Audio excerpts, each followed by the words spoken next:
We need a whole lot more health coaches that are trained to help people understand how to make themselves well because wellness doesn't occur in a doctor's office. Healing doesn't occur in a doctor's office. It comes from inside the body. And if you have someone that can work with you and guide you to create that environment that promotes cellular health, then you're going to be in a whole lot better place and you're not going to need the healthcare system.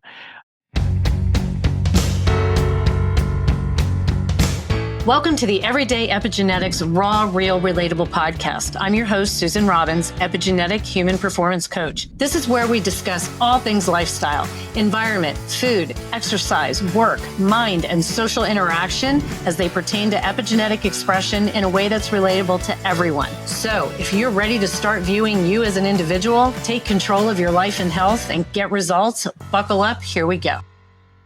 Let's go into microbes and herbs because I think, like I said, I use the herbal treatment for Lyme disease. I did not go the antibiotic route, and I did see on your website where you have all different. You have a rating system for different treatments for Lyme disease, and where there is actual evidence that it works or doesn't. And the efficacy of it. So they're ranked, so people could actually go in there and look and see what was well, the herbals were like 5 out of 5. And I had read that prior several years ago that in studies that were done, because the most common thing is to go right for the antibiotics, but then you see people years down the road with a PICC line in that are just destroying their gut with flow and flow and flow of antibiotics, and you don't get that response with the herbs. But yet the herbs, and I want you to talk on all this, I'm just talking from my personal experience, the herbs are very powerful, very powerful. And there were things that were supposed to be the first my naturopath gives me, I can't remember what, might have been the cat's claw. And I thought it said 3 droppers, and it was 3 drops. I Mm. did 3 droppers, and it was like I got hit by a truck. And she Yeah, said, "You that's just did pretty 3 strong. drops?" And I said, "I thought it was 3 droppers." She said, "Oh my god. So you're getting a major Hersheimer reaction," and which is the die-off. So it and my detox systems, because of certain genetic pathways, I had no idea were so compromised. So I had a really difficult time with going through the Lyme disease. But but yeah, you talk on this, but what I loved about your site is there's all the different types of treatments. Another one I used was laser therapy, low level laser. That was on there. I saw frequencies were on there. I used those as well. So it was I love that what you didn't have just antibiotics or just herbals. And like stevia, I've heard people talk about, well, stevia cures Lyme, and you're like 1 star. There was nothing there for that. But I'll let you run with this now. Sure. Probably. I mean, if we have time, let's talk about the microbes a little bit and Let's do just it. set the stage for that because I think a big part of what herbs do is their antimicrobial properties, which are unique compared to an antibiotic. So when we look at these things called microbes, there are an there just enormous number of different kinds of bacteria, viruses, protozoa, yeast out there. And the difference in a microbe and a parasite, like an intestinal parasite, is that a intestinal parasite multiplies by sexual reproduction. There has to be an egg and a sperm and a mate and egg, larva, all of that sort of thing. Where bacteria, viruses, they just reproduce, they can just double.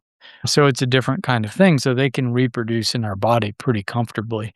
But lots of different kinds of microbes out there. The environment where you are right now is covered in viruses, but most of them don't use a human host, so they're not a threat to you. So we have soil bacteria that don't typically use a human host, so they don't reproduce inside our body. But when we look at the things that are a threat to us, these would be defined as host dependent. They need a living host to survive. That's part of their life cycle. And there are a lot of those out there. So a pathogen is a microbe that, to invade a living host causes harm by damaging cells. So we have relationships with a lot of things in our body that aren't defined as pathogens, but a lot of those things are on a borderline. And it's all about food. So when we look at microbes in our gut, microbes on our skin, bacteria, 40,000 different species of bacteria in our gut, I define that as they're living off of what I call free food, right? So we eat food and they're getting to take the leftovers that we don't eat, but that doesn't harm us because it's not harming our cells. And the skin bacteria, they're living off of oils in the skin, but they're not damaging our cells directly. So we have this kind of relationship that we let them hang around, get some extra food, but a lot of those aren't so friendly. So when we talk about our friendly flora, it's not that they're particularly friendly for us. It's that we have this long-term relationship with them that they want all the food for themselves. So they produce substances that kill off things that are more of a threat to us. So it works in our favor. But if they do it, not for us, because they want more of the food, basically. So those are the ones that live in us, and they're living off of free food, but they can go either way. And if they get the opportunity, they'll start digging into our cells. So they can damage our intestine, they can damage our skin. A lot of skin rashes are because bacteria have had the opportunity to actually break in and start damaging our cells. But when we look at other things, we have all these microbes that are trying to spread from other hosts to get into our body to use our body. And what kind of reaction we have to that tends to be a little bit just the style that the microbe has, but it also has to do with our immunity, our ancient genetic exposure. So that genetic database has that history of all the microbes that humans have been exposed to. So something is threatening if we've never been exposed to it and we don't have built-in immunity. Ebola is really, really bad because humans have rarely ever been exposed to it, so we have no built-in defenses. So when it gets in our body, it ravages cells throughout our body. So when you look at tick-borne microbes, our ancestors got bit by ticks all the time, a lot more than we do. So they were exposed to these things.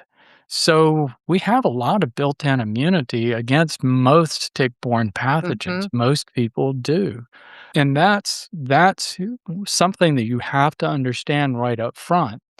So, and then there's this strategy. Some microbes use kind of a break down the door in a very aggressive way. Others, what their mode is persistence. And I think it's important to distinguish. So, if you pick up a pneumococcal bacteria, and your lungs were already a bit damaged by a virus that you had, that's fertile ground for that bacteria to invade. And it's very aggressive. It turns over every 20 minutes. It doubles Wow. every 20 minutes, which means somebody can get really, really, really fast, sick really fast. Sick really fast. Yeah. So when you look at the Lyme bacteria, Borrelia, that's not its mission. It grows very slowly. When it enters the body, its typical growth rate is its doubling time is not 20 minutes, it's 12 to 24 hours. Really slow. And because of that, that's a defense mechanism. It's less of a target to the immune system. So that's one of its primary defenses. And what its mission is persistence. All it cares about is making a presence in your body and hanging out. And it doesn't have to make you sick to do that. So it gets in your body, it's growing very slowly, but it's getting through to your tissues very, very quickly. So the other thing that it does is it invades cells. It basically seeds your body. And it has specific cells it likes. It likes the oligodendrocytes that insulate your nerves. It likes brain cells. It likes heart cells. It likes cells that produce collagen, like chondrocytes. So it invades those cells very specifically. And that process of autophagy Autophagy is also a mechanism by which cells can kill microbes. So all of our cells have defenses. It's not just our immune system. But if the cell is healthy, what that microbe can do, what that bacteria can do is just go dormant, and it can stay dormant. So the immune system, after you get that tick bite, it can clear the infection pretty quickly. And a lot of times, if it's not a huge load of microbes and you're healthy, you won't know it, or you'll have just kind of feel off for a while, but you won't get sick. But what happens is that bacteria seeds your body and invades cells and becomes dormant, and it creates a reservoir. And that reservoir can stay there. And that's how the microbe is successful. Because whenever you're stressed or when a tick bites and the saliva circulates, it can become active and migrate to that tick to spread to yet another host. That's how these microbes work. And I think that's what's missing in most people's understanding of chronic Lyme. It's not trying to make you sick, it's trying to have a presence. And it creates this reservoir, and that can be there for a long time. So then, if your body is exposed to bad diet, chronic stress, not sleeping, all of these stress factors, and your cells are stressed, then that thing reactivates and it can't help itself but to start destroying your cells to generate a food supply to grow more microbes. And that's what chronic Lyme disease is. But I'm finding connections to that and virtually every kind of chronic illness. Not necessarily Borrelia, because when we look at the co-infections, they Mhm. operate the same way. Slow growth and invading cells. You know, we hear about Babesia as a co-infection. It's a protozoa, it's not a bacteria, and it's compared because it's very similar, it's a relative of malaria. Mhm. And they're using these high-powered malaria drugs to kill Babesia, and it doesn't work. Why? Same thing. Malaria has explosive growth and it responds to the therapy. So, antibiotics, conventional antibiotics, need fast growth to work. Babesia, it's just like Borrelia. It's super slow, so it doesn't respond. But then you go outside of the tick-borne things and you look at Mycoplasma and Epstein-Barr and chlamydia, and the list just goes on and on and on. There are many, many things that use this same strategy of persistence, of creating a reservoir in the body. So when we are stressed, when we do all of these things, eventually these things break down and microbes, not just Borrelia, whatever you've picked up during your lifetime start reactivating and starts breaking down. Because different microbes invade different cells in your body, you can have a wide range of symptoms, and it means every person is different because we've all picked up different microbes in our lifetime. So that's a scenario we're dealing with. So you go back to that pneumonia. With that bacteria that's turning over every 20 minutes, you treat them with an antibiotic, and they're going to see a difference within days, and within a week, they will be well. Mhm. That's what we need antibiotics for. The problem with antibiotics is it's a one single chemical that just randomly kills anything fast growing, and your normal flora are growing a lot faster than those bacteria, especially if they're dormant inside your cells. It's not gonna kill them. So you end up within 10 days, you start really messing up your gut flora. Yep. Within 10 days. Also, within 10 days, you start generating antibiotic-resistant pathogens in your body. 10 days, that's all it takes. So when we look at that problem, we haven't developed any new antibiotics that are significant since 1985 when I was in medical school. And all of the antibiotics have resistant pathogens. Antibiotic-resistant pathogens are now killing more people than Lyme disease or anything else. 1,000,000 people die every year from antibiotic-resistant pathogens generated by overuse of antibiotics. So every time somebody decides, "Well, I'm gonna go get this PICC line and get 6 months of antibiotics," they are not only putting themselves at great risk, they are contributing to a problem that is killing millions of people every year. So that's the problem with antibiotics, and it's serious, and we should be paying attention to that. We need antibiotics for those Absolutely. pneumococcal pneumonias and other acute infections of fast-growing bacteria that could kill people fast. MRSA, right? MRSA's another Well, anything like that's one of the things that's a staphylococcus that's a normal flora that's become resistant because so many people have been exposed to it. So when things become resistant, they take on more pathogenicity. They become worse pathogens. So that's a real problem. Another yeah. thing is, and I just learned this recently, I've long known that antibiotics have a toxic effect on our cells and mitochondria. Mhm. They also compromise autophagy. Really interesting. Really? So, yeah, so that thing that we need to stay alive and be healthy, that our cells wouldn't last, our body wouldn't last through 3 or 4 days without, antibiotics and most drugs, as a generalization, most drugs compromise or inhibit autophagy. It's true. That I do yeah, that's new to me too. That's something I Yeah. just learned right It now. was new to me. I just learned that So the other new to you day. that new to me Just this new second. research. So So it question on the because this antibiotic resistance is and the overuse of antibiotics is huge. So I'm really glad you brought this up because my question, let me figure out how to phrase this. So if you have somebody who say like the old catchphrase of, "Oh, you have sinusitis, so we're going to keep giving you antibiotics," right? And so you have this overuse, and then say you get the tick bite, and it just happened to be a tick that had Lyme or Babesia or whatever, alpha gal, doesn't matter, any one of those.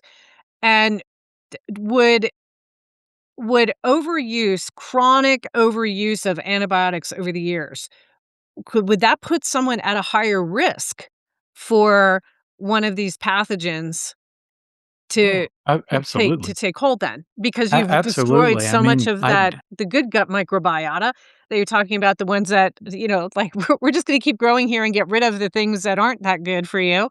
Eh, yeah. would that Eh, put so people have risk it's increasing risk factors, and then when you combine that with those lifestyle categories we talked about, if you're off, if you're eating crap and you're not moving and you're stressed out constantly and you're not sleeping, so you're already lowering your immune system chronically, yeah. and then you're you're taking these antibiotics, like, to every sinus infection doesn't need antibiotic, every ear infection doesn't need antibiotic, like, it's That's a it. It's COVID antibiotic. Oh my god. I think there's a place for antibiotics in every drug made. I think they're Yes. important. Our world would be, if you look back at the history of antibiotics, especially back toward World War II, wow, they say, finding penicillin and its later derivatives has saved thousands and thousands and Uh, thousands of lives, and we absolutely. need these Yeah. tools. But we should be using them very selectively. Occasionally a kid needs an antibiotic for a really bad ear infection, but it Mhm. should be short term.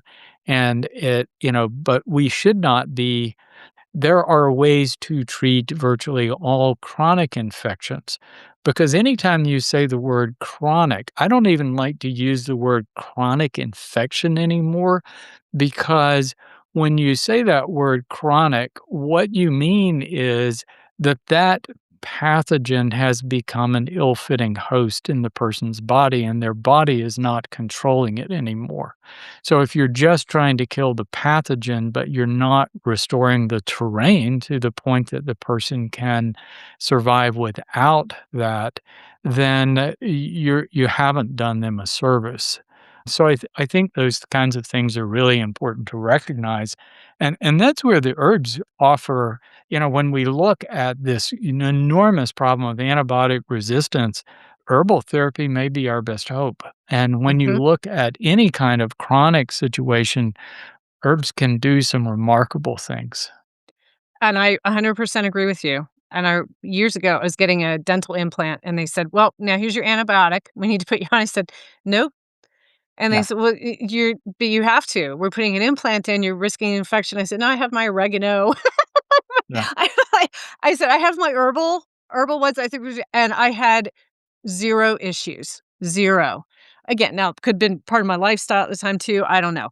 But I think I have just found, uh, different herbs over the years to be so incredibly powerful, and that's where yeah, I go. The first thing I go to in my little quote medicine cabinet is herbals. So I would love for you to talk more on this because I think they're accessible to people for the right things. You don't have to go right to an antibiotic all the yeah. time. Now, again, like you said, there's going to be some conditions where do you need an antibiotic? Absolutely, but just not every single time. There are it's just good to weigh options, and I think that's the important part of this conversation is so people can make the best decisions for themselves moving forward. Yeah, I agree 100%. And I think people tend to put herbs and, kind of like, well, they're just weak versions of drugs. And when I Mhm, started taking herbs in my recovery, my expectations were pretty low. I assumed, well, they're not going to have the same potency as an antibiotic, so it's not going to get me well. And it did, and it didn't wreck my gut, and it didn't cause any other problems, and it was pretty amazing, and now I spent 20 years really trying to figure out why that is, and really have come to a very different place. When we say that word herb, I think it's important to first of all recognize that that spans all the way from things that we eat as food, all the way to strong herbs that do have strong and drug-like properties, even poisonous properties that I typically don't use. So when I say herb, I'm talking more about a category of herbs that I would define as adaptogens or adaptogenic that don't have drug-like effects. They have a high safety profile. They're very safe to take long term, as opposed to some things that a lot of people look at herbology kind of like, well, we're going to use it like drugs to treat this treatment, this symptom, or this problem. And there are some herbs that do that. I don't really use them very much. mhm, So I like this category. So when you look at an herb, what you're getting is the plant's defense and regulatory system. So it's not a single chemical. And by the way, when you look at antibiotics, they all came from natural sources mhm, originally. They either came from a bacteria, a plant, or a fungus. mhm, And, but we didn't take that organism's defense system. We just plucked out one chemical. Why do we do that? Because we're not smart enough to reproduce the defense system. And we have to patent that thing because you can't patent things that are natural. So we're gonna take it and chemically alter it and change it to potentiate it so we can get a patent on it. But and then there are derivatives of that, but that's, all of our antibiotics originated from some natural source at some point. But when you take an herb, you're taking hundreds, even thousands of chemicals that the plant is using to protect its cells from a wide range of microbes, viruses, protozoa, yeast, even parasites. So you're getting a wide range of protection.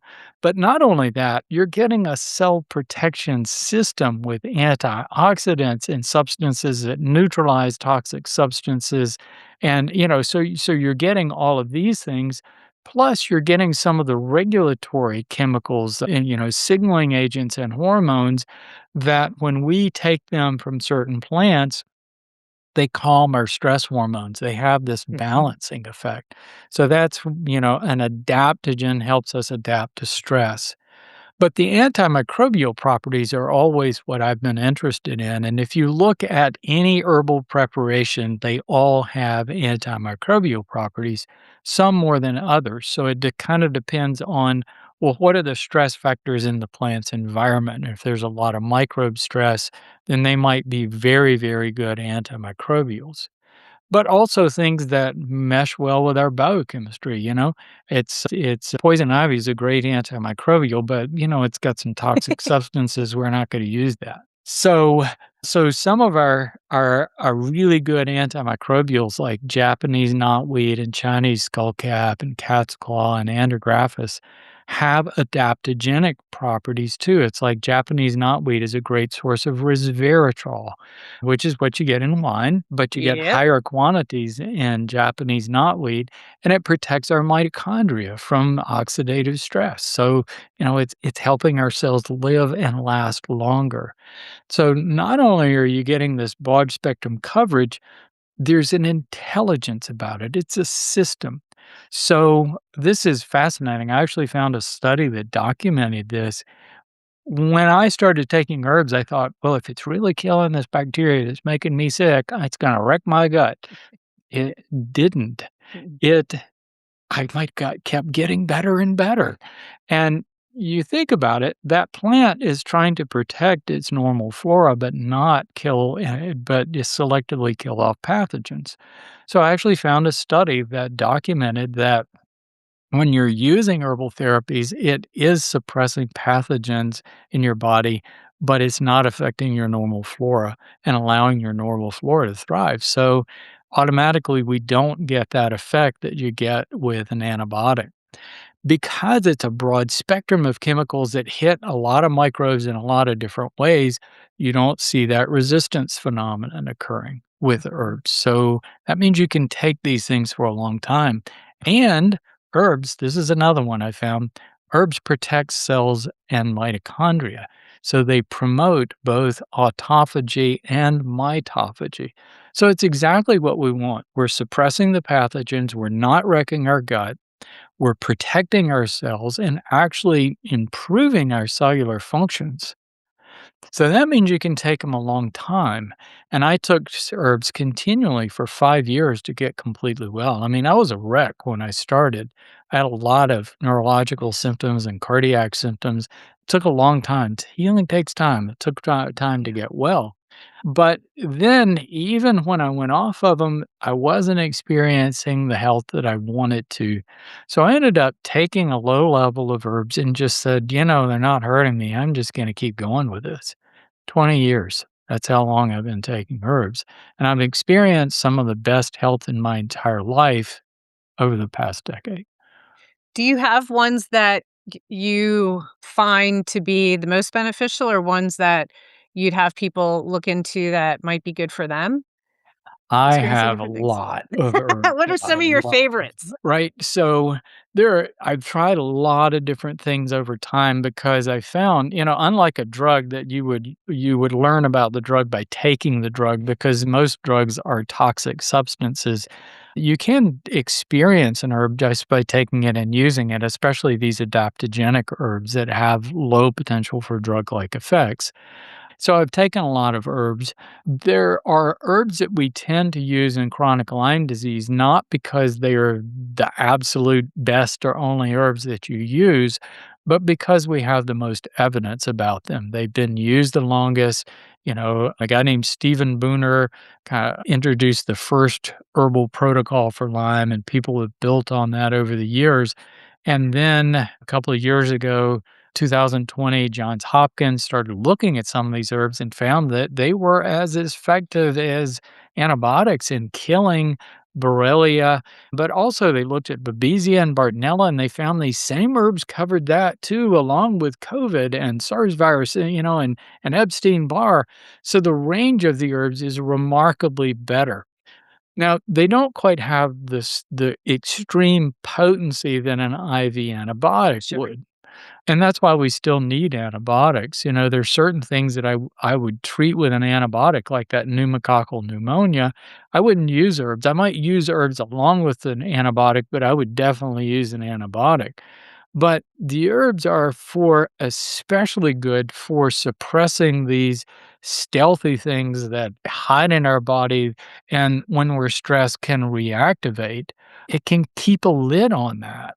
Mhm. So, that it has just a wonderful long-term effect without paying a penalty, and it's just protecting ourselves. So, so when we look at those 5 variables, the first 4 of them are things that we really need to be very active in. The 5th one is just taking herbs every day. And many herbs out there, one that a lot of people take is turmeric, and it has great antimicrobial properties along with anti-inflammatory. Yeah. So it can affect our immune system in a way that decreases inflammation, but another aspect of anti-inflammatory that drugs don't have is protecting cells. Because again, the root of inflammation is excessive cellular turnover from stressed cells. So if you're not stressing your cells or you're de-stressing your cells so they can recover, then you have less debris and congestion, you have less inflammation. So the herbs are helping in a way that drugs cannot. There are no drugs that that reduce cellular stress. There aren't. They don't exist. So that's where the herbs come in. I I swear by turmeric. Oh, it's great stuff. That's one of my favorites, and I didn't Yeah, take it for a long time. I didn't react well to man, it must have just been the brand because I tried another one and it has been gold to be yeah, and it if almost within just, like, 1 or 2 days, I felt a difference and in recovery, yeah. and that's one I use with a lot of my clients is turmeric, and there's specific genetics that turmeric really can work well with, so I think you're hitting on so many different aspects here. Now, and I saw on your page because there you have specific ones you like for Lyme disease. Turmeric is a great one, general, and then you had mushrooms, medicinal mushrooms on Yeah. there. So let me ask you a question with that because that's one that I would love to dive into. However, I have histamine issues and issues with molds. So for somebody like me that has those issues, would that set something off in me using a medicinal mushroom, or would No. that be safe for me to try? I think you have to understand that when you say that word fungus, it's a very broad thing. Then, it would be like saying, "Well, I'm not going to eat apples because I'm sensitive to rice," Mhm. and it's like so when you look at funguses, there's a very, very wide range. And just like plants, just like anything, there are things that can help you and things that can harm you.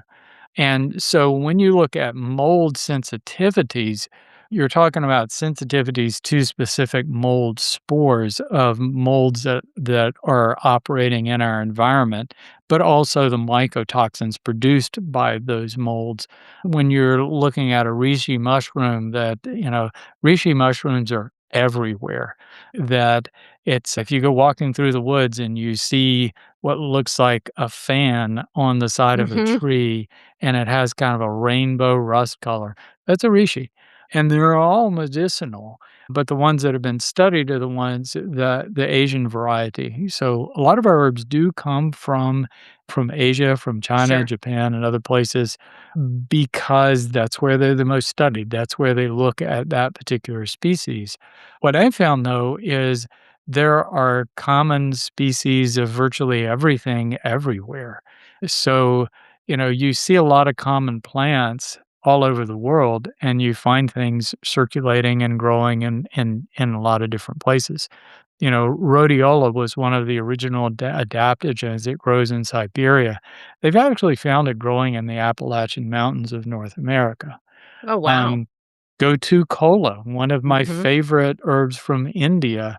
I don't know whether it was transplanted or how it got here or whether it's always been here, but there's a little walk that I take by a creek. It's about a mile from my house, and one day I had my plant thing out because this plant looks familiar. Gotu kola, growing a mile from my house. So when you walk in the woods, you'll find that about 3/4 of the plants, half to 3/4 actually do have medicinal value. Another quarter are neutral, and then a quarter just have chemicals in us that aren't good for us, but there's a lot Mhm. more things that are good for you than not. I'm not. Now, that being said, I don't recommend that everybody just go out and eat things and try them. 'Cause there's a lot of bad stuff too. Because right near the Gotu kola is growing another plant called hemlock, which will kill you. Yeah. So you have to be careful of what you pick up. I was on a hike last year, and there was an Asian gal and she is just pulling it just to me, it looked like weeds, like, and this is on a mountain trail. She's got Yeah. bags there, and she's loading them up, and my friend and I looked at each other, and I thought, "She must know what she she knows what she's doing, but I'm not gonna go back and eat them," right? 'Cause who knows? You have to Out in be the middle of careful. nowhere, So what are they, the right? same thing so if you said, "Well, I have some mold sensitivity, so I'm not going to eat mushrooms," it's Yeah. like I'm not gonna eat plants because I have a sensitivity to some plant, you know? You think So the medicinal mushrooms you think would be safe for me to try? yeah, I mean, whenever we're all different, we have Yeah. different chemistry, we have different genetics, we have Yeah. different history. So whenever people try something new, I always suggest that they go really slow and Low try and it out slow. and make sure it's compatible with their particular chemistry. So I think that's important. And, in all our protocols, we start people out really, really slowly on everything because we do occasionally do have people with reactions to different kinds of things.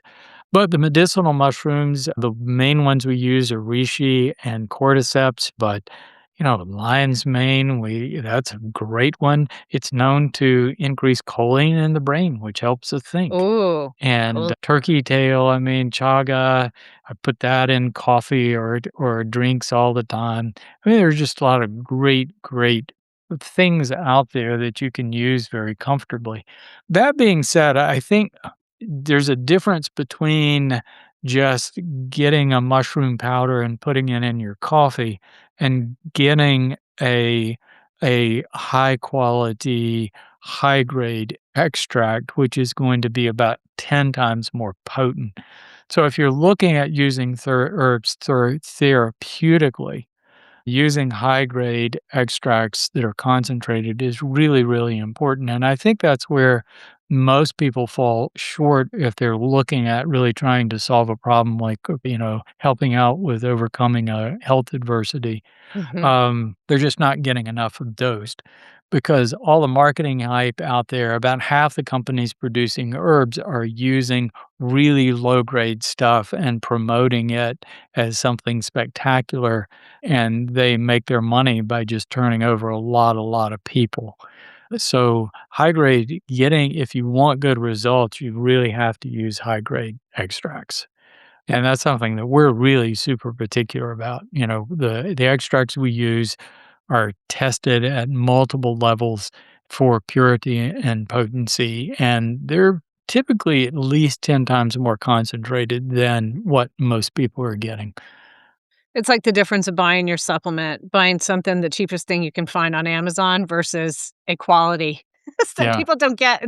You have to look at fillers, what kind of junk because you can have a great quality of something and then have a bunch of fillers in there that are pure junk, Yeah, yeah, right? there's a lot of that. Oh, so We much. tried to compete on Amazon, and we just couldn't compete because, like, our HbA Balance product with ashwagandha in it, when we put it beside everything else on Amazon, there were lots of things that basically said the same thing that ours said, where it had similar ingredients to ours, but ours was twice as expensive. And what is very hard to relate to people is that the extract we were using was 10 times more concentrated than anything else on the market. So even though it cost twice as much, you were getting substantially more of the active chemicals in it. But it's hard because people don't understand the difference in the different preparations. It's hard to compete in that environment because people are looking at cost and they're looking at specific ingredients, but they're not necessarily looking at the quality. And that's a huge variable. Huge.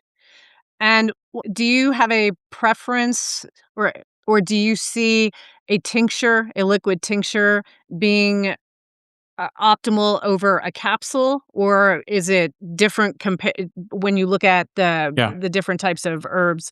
What It's are your all thoughts about the there? chemistry. And really commercially out there, I mean, there are a variety of different things, but the three main things that you're seeing are whole herb powders, liquid tinctures, and standardized powdered extracts. All right. Okay. Yep. So what a whole herb powder is they basically just take the plant or mushroom root, leaves, whatever the active part is that has the active ingredients. They basically dry it and crush it up and put it in a capsule. And what you're getting is mostly inert fiber. You're just getting the fiber of the plant. So, of all the things, and what you're finding most when people are buying capsules is whole herb powder. So they're just getting minuscule amount of the actual phytochemistry of the plant. So next up from that is a tincture, and Okay. the most common tinctures are using water and alcohol. You can use other extracting agents, but putting alcohol with the water pulls both fat and water soluble chemicals from the plant. So they soak the plant, they chop the plant up and soak it in the liquid, and that pulls the chemicals out, and then they strain it and throw away the powder. I mean, the fiber. So you're just getting the phytochemistry of the plant, and that's what you want. Okay. And there are different concentrations of tinctures depending on, how long it's been in the preparation and how much of the minced up plant they actually put in the liquid. So there's a real good, and I use a lot of tinctures. Some people don't like them because Taste. a lot of these things are very bitter. I've gotten so I really enjoy that. I mean, it's a way to experience the plant and feel the differences. So I like tinctures, but mostly what we use are standardized powdered extracts, and here's why. So what a standardized powdered extract is they take the water alcohol tincture, spray it on a surface, dry off the water and alcohol, and then just collect the powder. And that's what goes in the capsule. So if you put a whole powdered a whole powdered herb capsule and a standardized extract powdered capsule side by side, they look the same. But Yes, they this do. one will It's a good be boost. at least 5 times, if not 10 or more times more concentrated. You're getting that much more of the chemistry. And you're also getting a lot more. It's like a capsule is going to equal close to a teaspoon of a tincture. Okay. So you're just getting a lot more of the chemistry. So we tend to use that because a lot of people don't like the taste and we can get a lot higher concentration. But we also, in early stages, we start with the tinctures not to overload people so we can start them out slow for things that might have a stronger impact like Herx's reactions and things like that. Mhm. This is just so interesting. Okay. So now does someone have to work with you to get your herbs? No, I did the equivalent of a functional medicine practice for about 15 years or more, and I finally closed it. I was working in a situation where I had to accept insurance, and you have to turn over about 30 people a day to make a living, and I was typically seeing about 10 or 12 a day because I was spending a lot of time, and I also found that the more testing I did as far as the classic functional medicine testing, a lot of it just was I wasn't using the information. What really mattered was talking to the patient. So after I closed that office, I did consults for years and I talked to people all over the world. And it was more like a high level health coaching where I Mhm. would go through their life. And instead of figuring out how they were sick, I wanted to know why they were sick. And a lot of times that did go all the way back to childhood, antibiotic use in childhood and what they were eating and how their environment was where they were growing up, and looking at how those stress factors came together to make them sick. And that included, well, what kind of bacteria could you have been exposed to, but you never really know. And I found that I didn't really need the testing, the microbe testing and a lot of people things that people do to actually get them well, to get them in a place. But a few years ago, I found that, that if you do that with someone, it takes about an hour and a half and it's really intense. And I could do that maybe 4 or 5 times a day without wearing me out. And so for the past several years, I've been working on a program that I can serve a much larger audience through instead of doing like 5 people a day, we could do a lot more people at a time. So we created something called Restore 180 that's a 6-month program that takes people through a learning process. and they learn. They basically go through all those stages of learning how they became ill, what happened in their lives. And, we start off with calming that overactive fight or flight, and then we move into detoxification and gut. And finally, it's only in the last 4 or 5 months that we're starting to get into cellular renewal, optimizing Mhm. autophagy, really controlling the microbe threat. So they go through a process, and then I do a lot of live events. We have a community that people can ask questions. I built a resource library. They have lessons that they go through that I recorded, so it takes them through a process to help them out, and it's really built to complement anything that a person might be doing with any kind of provider, so it's not built to exclude a provider. It's meant to create a great situation where people have a broad spectrum of support, and that's what it takes for people to get well. But Sure. so I've spent an enormous amount of time over the past 2 years just building that, and I'm still building stuff into it. And that's kind of my passion is finding ways to reach more people and get this kind of information out there. And you have just given me a wonderful opportunity to do that. So thank you. Well, I'm glad you came on to share it because again, a lot of this stuff I work in a lot of this and you and I agree in on just about everything here. And we another point that we touched on before hit record was you don't have to test everything. It's- and I No. think I mean, functional medicine has its place too. And I have friends that are functional medicine practitioners and all, and that's great.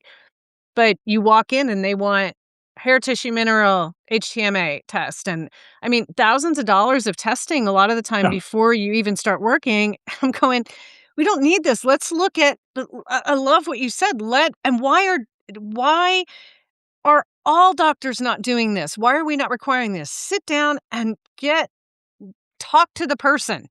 And Yeah. find out how are you living your life? How did you live your life the last 30 years? Right? What Yeah. was your childhood? What were you exposed to? What did you do? Where did you live? I mean, there's so much that we can learn from a patient or from a client. And I spent, like you said, an hour and a half. My onboarding sessions are an hour and a half, and they'll typically go longer. If I don't have anybody after them, we go longer. And I didn't tell you this, but I'm a retired police officer. So I have my little detective brain is always like, things are never as they seem on the exterior. You always have to do that deeper dive. And so I go down these rabbit holes with my clients to find out, like, I want more detail, more information from you, not from all these testing processes that we don't need to help dial Yeah. you in. And It's interesting you just shared that. I always think, it's detective work. It's really picking out these little details. And what I'm trying to do is create ways that people can learn to do that because it's really a dearth of that. Our healthcare system is not any longer to serve people's needs. It is to generate revenue. And and providers are put in competitive situations that their paycheck and how they function comes from how many people they can turn over and how many procedures they can do. It's absolutely. different, and it's a much more toxic environment for patients and providers too. Mhm. And quite frankly, people need insurance because for acute intervention, you're in an automobile accident or you fall off a ladder or, Mhm. you need it for those kinds of things. We do a great job of doing acute intervention, but there are no medications that promote healing. There are no medical therapies that promote healing, and so that has to come from inside your body. And on that topic of testing, I'm not opposed to testing, but I think selective testing is important. And what I see in functional medicine is testing, testing, testing, testing, and a lot of it is driven. The people are taught protocols that were built by the Yes. lab companies that are generating revenue from all this testing. And most of it, 60% of the testing they do, it just gets thrown out the window. Yeah. When I was doing consultations, everybody'd send me all their lab work, and I'd look all through all the lab work and go, yeah, it just really, it's just not telling me anything that I really need to know to help you get well. Mhm. So here's where, and we talked about this a little before we started the podcast, is where I think testing is really valuable is giving people feedback that helps them make better decisions and better choices. You were talking about epigenetic testing. Mhm. It can help people understand their past in a way that helps them understand how certain stress factors are going to be worse for them than others and how they need to be particular in certain ways.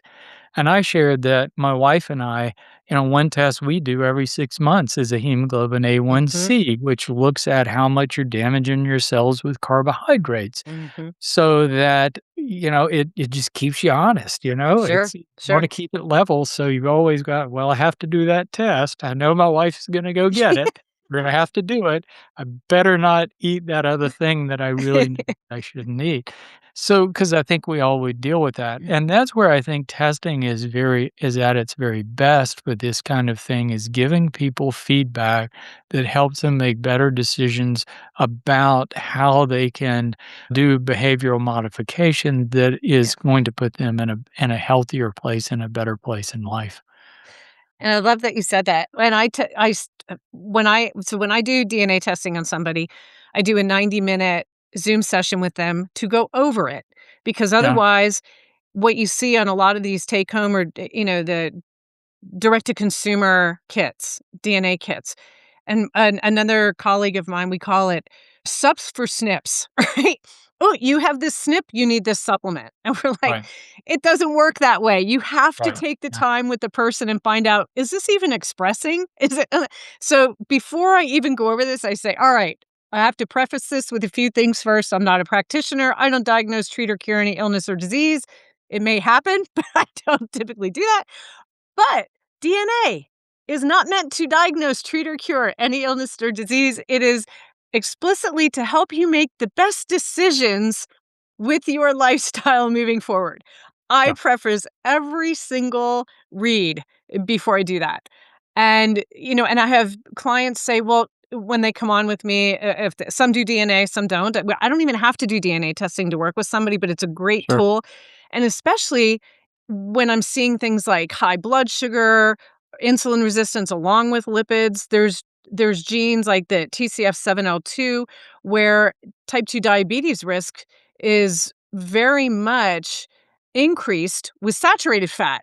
So there I'm going, and you're on a carnivore diet, eating bacon, Right. eating bacon and beef and butter, and that's it. They're going, I can't even I have one client, she said, "I can't even talk to my carnivore people about this. They're gonna jump my ass." I said, "Well, then, the Yeah, people that's a are big one out there, but there's right?" not a It's like, yeah, we're this all I different.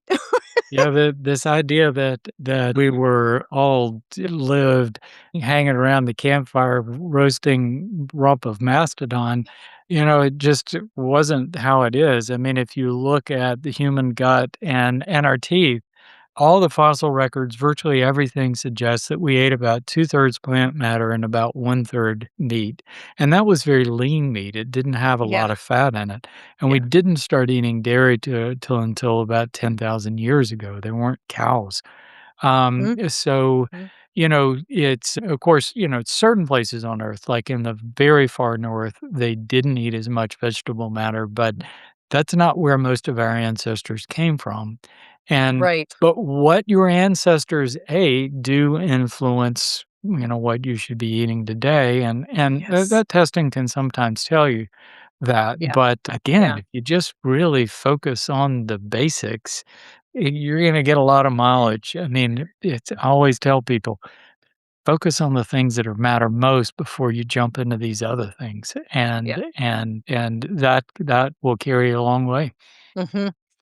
What a fantastic conversation this has been. Was it di Yeah.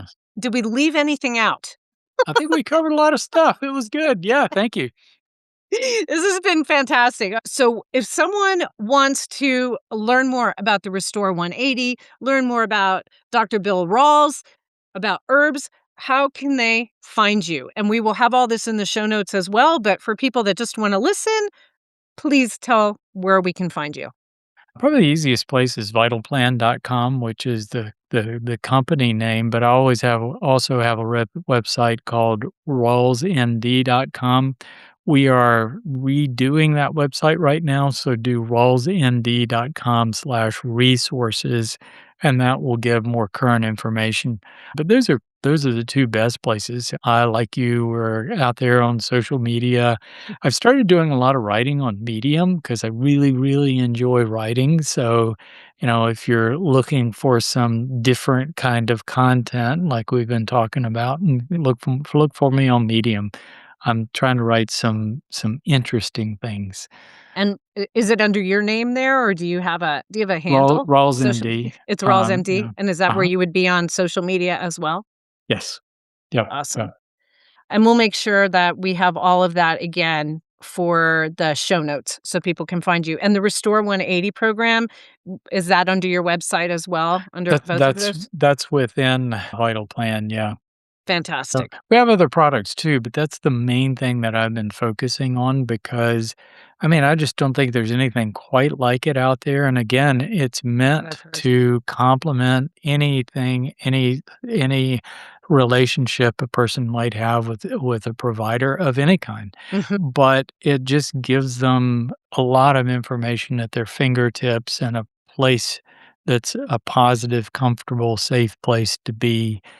And, with the structured program, we're instead of just throwing a bunch of supplements at them, we're doing it in a systematic fashion as their body can tolerate and as they're learning more along the way. Yeah.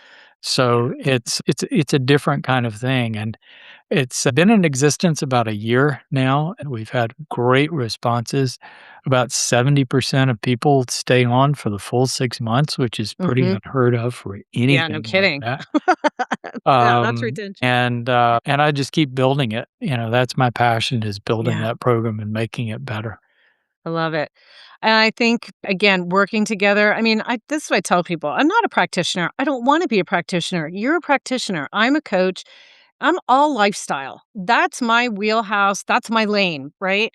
And a practitioner is a lot. That's their lane.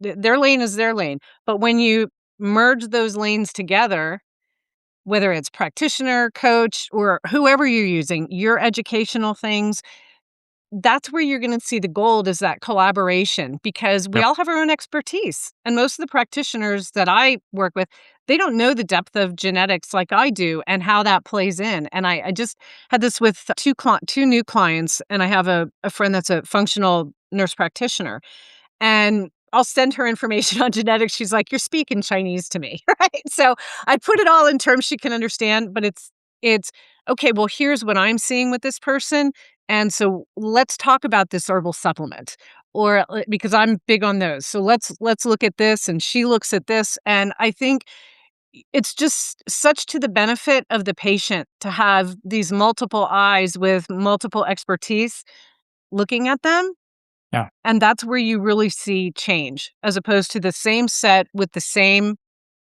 this one little area that they're in. Yeah. And so I love what you're doing. And again, I told you I was a big fan when you came on. I was so excited. I was shaking and nervous and just going, "Oh my gosh, Dr. Rawls." So this has Well, been this has been good. This has been a lot of fun. Yeah, it has been my philosophy for a good while now. You look at that 7 out of 10 people being chronically ill, and we're going, "Oh, we need lots more healthcare providers to take care of all these chronically ill people." The system is making people chronically ill and holding them in Amen. place. So, is my philosophy, we need a whole lot more health coaches that are trained to help people understand how to make themselves well, because wellness doesn't occur in a doctor's office. Healing doesn't occur in a doctor's office. It comes from inside the body. And if you have someone that can work with you and guide you to create that environment that promotes cellular health, then you're going to be in a whole lot better place and you're not going to need the healthcare system in the Amen, same my way that friend. you would have otherwise. And you won't end up dependent on it. And that's Mhm. what it's all about. Our healthcare system isn't as broken as much as we're using it for, a purpose that it wasn't designed for. It's designed for acute and for intervention. It does a great job of that. That's what we should use it for, and outside of that, we should be using a whole different system for promoting wellness and getting people so they just don't need it as much, and they don't put pressure on the system. That's how we fix the problem, not throwing more money at the healthcare system that is terribly broken. I hope my podcast manager uses that as our clip because that what you just said is so spot on. And if someone says, "Well, you're expensive," or "This is expensive," and I'm going, "Do you have any idea how much it costs for you to get sick?" Like this is, when what we're trying to do end up having to fix a lot of people, but but I love the ones that come in and say, I'm not too bad, but I don't want to go down a bad road. I want to know, what does my body need? What are the things in my life that I need to do on a daily basis? How do I need to live optimally so that I can Yeah, have this great quality of life moving forward and not be on oxygen and be on what's the average, like 9 meds or something yeah, as it's people crazy. get older? It's some outrageous number Yeah, of the amount of medications people are on. I don't wanna be one of those, and I absolutely love the people that also don't wanna be on those and live a life like that, but want yeah. to be, climbing your 13 hours? 13,000-foot peaks when you come out to Colorado, be able to do that, Well, and, get I paddle think your kayak in North Carolina. I think everybody wants to live that way, they just don't know how, Don't know how. and they get trapped in this other Yep, situation. So, yep. it's our job Absolutely, to offer another pathway. absolutely. Thank you so much from the bottom of Pleasure. my heart for joining me here today. It has been such a pleasure to meet you. And people please share this podcast. We want to get the word out there that you have control. And the more information you have, it's all about making the best choices for you moving forward with your lifestyle. And yeah, like I said, we'll have all the information for Dr. Rawls in the show notes so you can reach out to him. And thank you so much for joining us today. Get out there, make it a great day, and be your most authentic selves. Yeah, for sure. Thank you for tuning into my podcast. If you enjoyed this week's episode, I'd love for you to share it with someone who'd find the information useful. Please leave a review anywhere you listen to podcasts, and it'll help the information get out to others.